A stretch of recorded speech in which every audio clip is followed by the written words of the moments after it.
Hello everyone, আসসালামু আলাইকুম। আশা করছি আল্লাহর রহমতে আপনারা সবাই অনেক ভালো আছেন। গাইস, আজকে যে ঘটনাটি শেয়ার করছি খুবই মর্মান্তিক একটি ঘটনা, এবং এই ঘটনাটি আমি যখন পড়ি তখন কেন জানি আমার অনেক খারাপ লেগেছে যে মানুষের ক্ষতি কিভাবে করতে পারে। তো ঘটনায় যে কালো জাদু কখনো বাইরের মানুষ করে না, নিজের পরিবারবৃন্দু কিংবা হিংসুটে আত্মীয় স্বজন নামক প্রিয় মানুষগুলো করে থাকে। আমি তাবির, আমি জাহাঙ্গীরনগর বিশ্ববিদ্যালয় থেকে কম্পিউটার সায়েন্স নিয়ে পড়াশোনা শেষ করেছি। বর্তমানে একটা গ্যাস ডিস্ট্রিবিউশন কোম্পানিতে উচ্চ পদে চাকরি করছি। আজ আমি আমার ছোট ভাইয়ের সাথে ঘটে যাওয়া একটি মর্মান্তিক ঘটনা বলবো।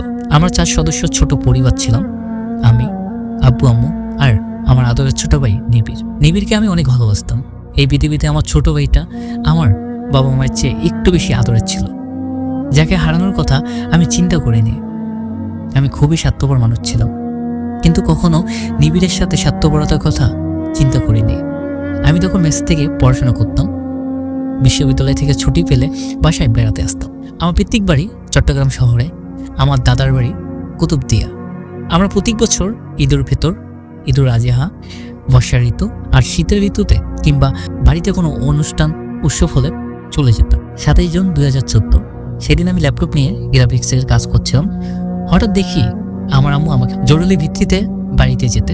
নিবিড় খুবই অসুস্থ। আমি 7 পাশ না ভেবে 2 দিন পর জাহাঙ্গীরনগর থেকে চট্টগ্রামের উদ্দেশ্যে রওনা দেই। প্রায় 7 ঘন্টা পর বাড়িতে আসি। এসে দেখি আমার ছোট ভাইটা ঘুমাচ্ছে। কিছুক্ষণ পর আব্বু আম্মু বাসায় চলে আসে। বলে রাখা ভালো, আমার আব্বু একটা সুনামধন্য কলেজের প্রধান শিক্ষক আর আম্মু উচ্চ বিদ্যালয়ের প্রধান শিক্ষিকা। আমার আব্বু আম্মু আমাকে দেখে অনেক খুশি হয়। কিছুক্ষণ পর আম্মু আমাকে একটা রুমে নিয়ে যায় আর নিবিড়ের সাথে ঘটে যাওয়া কয়েকটি ঘটনা বলে। আম্মু আমাকে বলে, আজ বহুদিন ধরে নিবিড় কারোর সাথে কথা বলছে না, কেমন যেন চুপচাপ হয়ে গেছে। অকারণে কান্না করত, শুধু শুধু চিৎকার করত আর বেশিরভাগ সময় নিজের ক্ষতি করত। নিবিড় বেশ কয়েকবার হাতের শিরা কেটে নিজের জীবন দেওয়ার জন্য চেষ্টা করেছে, কিন্তু ভাগ্যবশত একবার আম্মু দেখে ফেলায় আম্মু নিজেই নিবিড়কে সেবারের মতো প্রাণে বাঁচিয়ে দেয়। নিবিড় যতবারই এমন করত ততবারই হয় আব্বু নয়তো আম্মু নিবিড়কে বাঁচিয়ে ফেলতো। আম্মু আমাকে এসব কথা বলছিল। হঠাৎ করে নিবিড় ঘুম থেকে জেগে ওঠে। আমাকে দেখে নিবিড় অনেক খুশি হয়। এরপর নিবিড় আমাকে বেশ খানিকক্ষণ জড়িয়ে ধরে থাকে। তারপর আমি নিবিড়কে দেখে কৌশলে কয়েকবার জিজ্ঞাসা করি কেন সে এমন পদক্ষেপ নিচ্ছে। নিবিড় প্রত্যেকবারে আমাকে বলতো, আমি চাই না তোমার তাবির মানে আমার কোনো ক্ষতি হোক, তাই এমন পদক্ষেপ নিতে বাধ্য হয়েছি। পরে নিবিড় আমাকে কথা দেয় আর আমার সাথে ওয়াদা করে আর কখনো এমন পদক্ষেপ নেবে না। তাই আমি আর এই বিষয় নিয়ে তেমন গুরুত্ব দেইনি। এর কিছুদিন পর আমি আবার জাহাঙ্গীরনগরে চলে আসি। আমি আমার পড়াশোনায় আবারও খুব সিরিয়াস আর ব্যস্ত হয়ে যাই।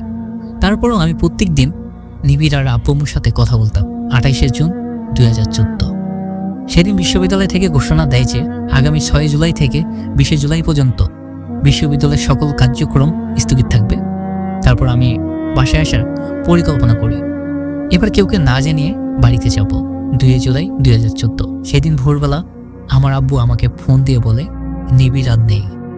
নিবিড় আমাদের সবাইকে রেখে স্বেচ্ছায় আত্মহত্যা করে দুনিয়া ছেড়ে চলে গেছে। এই কথা শোনার পর আমার মাথায় যেন আকাশ ভেঙে পড়ে।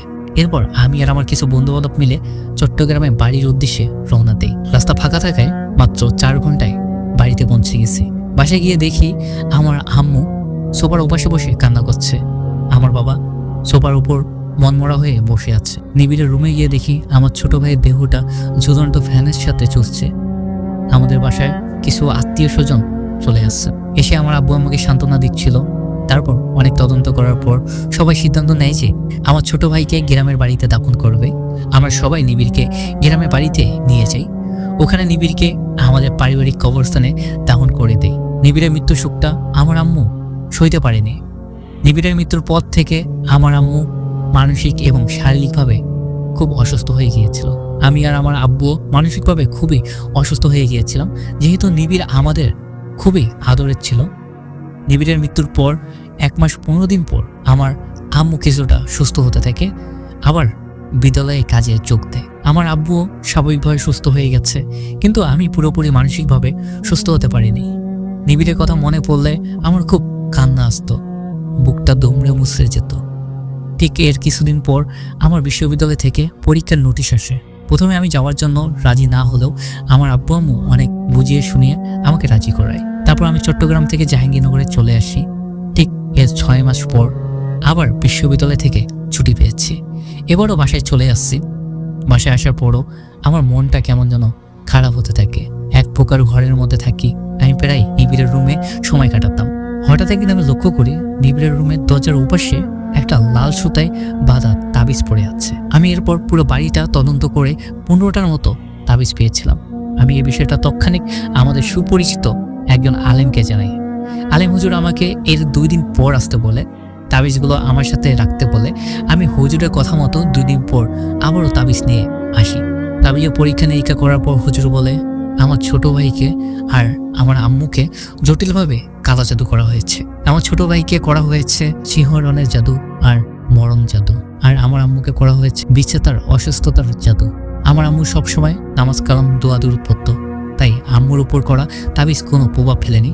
কিন্তু নিবিড় প্রায় সময় দোয়া দুরূদ পড়তে ভুলে যেত, তাই আমার ভাইয়ের ওপর প্রভাবটা একটু তাড়াতাড়ি পড়েছে। আলেম হুজুর 7টা আয়না আমার সামনে নিয়ে আসে আর বলে, আয়নায় যাদের প্রতিচ্ছবি দেখা যাবে তারাই তোমার মায়ের আর ভাইয়ের এত বড় ক্ষতি করেছে। হুজুর আমাকে মানসিকভাবে প্রস্তুতি নিতে বলছে আর দোয়া দুরূদ পড়তে বলেছে। হুজুর দোয়া দুরূদ পড়তে শুরু করেছে। ধীরে ধীরে আয়নায় তাদের প্রতিচ্ছবি দেখা যাচ্ছে। তাদের সম্পূর্ণ প্রতিচ্ছবি দেখার পর আমি আশ্চর্য আর অবাক হলাম। আয়নায় যাদেরকে দেখা যাচ্ছে তারা হলেন আমার আপন মেজ চাচা, বড় ফুপু আর সেজ ফুপু। এটা দেখার পর আমার মাথায় যেন আকাশ ভেঙে পড়ে। আমি বাসায় এসে দেখি আমার আব্বু আজিবা শরীফের দোয়া দুরূদ পড়ছে আর আম্মু নামাজ পড়ছে। আমি সব কথা আমার আব্বু আম্মুকে বললাম। উত্তরে আমার আব্বু আম্মু বলে, ধৈর্য ধরো, মহান রব্বুল আলামিনের দরবারে তাদের বিচার দে, মহান রব্বুল আলামিন তাদের বিচার করবে। ঠিক এর 15 দিন পর মেজ চাচার একমাত্র আর খুব আদরের ছেলেটা বাইক অ্যাক্সিডেন্টে ইন্তেকাল করে, আর বড় ফুপুর একমাত্র আদরের মেয়েটাও আত্মহত্যা করে মারা গেছে। দুটো ঘটনা কিন্তু একই দিনে ঘটেছে। এই ঘটনার আর 19 দিন পর সেজ ফুপুর জামাই আর একমাত্র ছেলেও সড়ক দুর্ঘটনায় ইন্তেকাল করে। আর এর ঠিক 6 মাস পর মেজ চাচা আর বড় ফুপু পুকুরের পানিতে ডুবে ইন্তেকাল করে। তাই ইচ্ছা না থাকা সত্ত্বেও গ্রামের বাড়িতে সেই দিন যেতে হয়েছে আর জানাজায় অংশগ্রহণ করতে হয়েছে। এর কিছুদিন পর সেজ ফুপু স্বপ্ন দেখে বড় চাচা আর বড় ফুপি বলছে, আমরা এখানে একদম ভালো নেই, আমাদের খুব কষ্ট হচ্ছে। ঠিক এর 2 দিন পর ফুপু গ্রামের বাড়ি থেকে এসে আমার আব্বু আম্মুর পায়ে ধরে মাপ চায় আর বলে তার কৃতিকর্মের জন্য খুবই অনুতপ্ত।